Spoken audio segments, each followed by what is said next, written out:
ټولو نه اول خبره دا ده چې دا کوم عمل دی دا څنګه مارته بیان کې انشاءالله دی به قضا را ګرځو. په دې باندې ډېر زیات اعتراضات دي. خلک هغه اعتراضات که چې دا مونځ دا ځان نه یو جوړ کړی شوی مونځ دی او دا دی نه کړی او دا دی نه کړی او په هغې باندې ډېر اعتراضات دي. دا ټولو جوابات الحمدلله علماو کړي دي، خو ستاسو بعضې وخت کې مطالعه نه انسان ته اندازه نه لګي. دا ټولې خبرې موجود دي، خو ټولو نه لویه خبره چې کوم ده زه به دا ویاما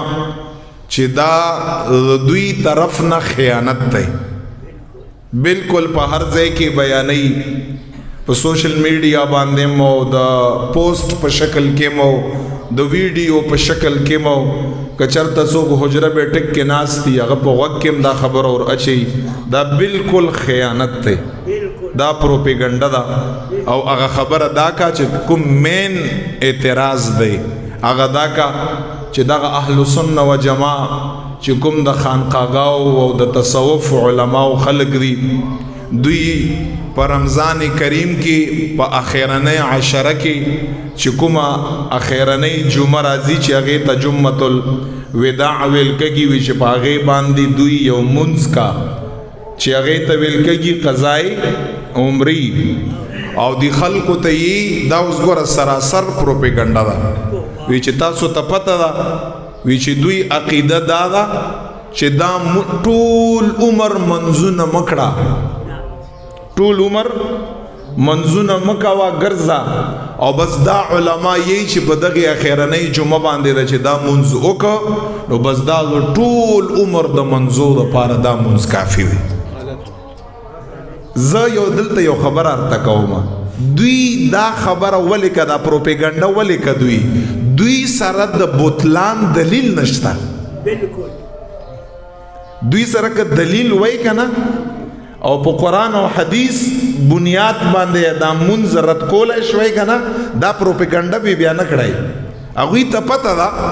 چې که دا مونځ مونږ ډېر راټینګ کړو او وران یې کړو او وران یې کړو اخر به خبره راشي د نفلو له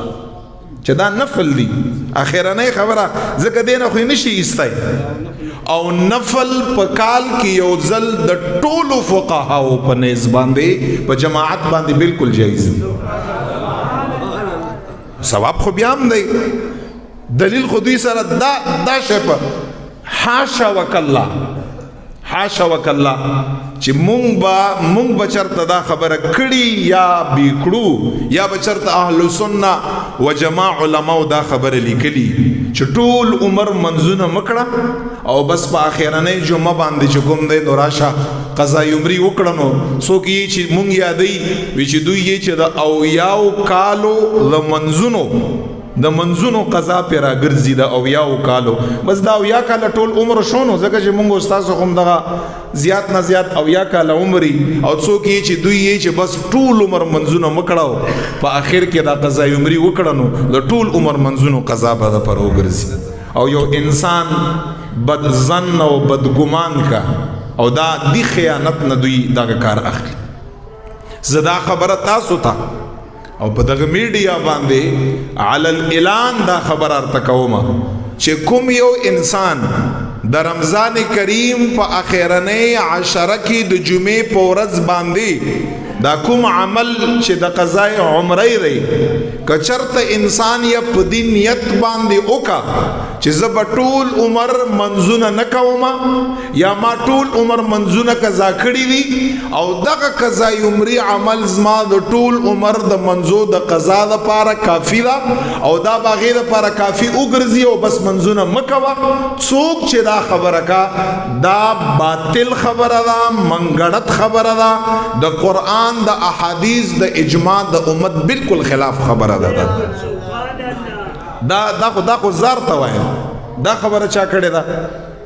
چې ټول عمر منځونو چې د قضا په دغه یو هغه باندې راګرځي او بس منځونه مه کوه. دا ډېره غلطه خبره ده.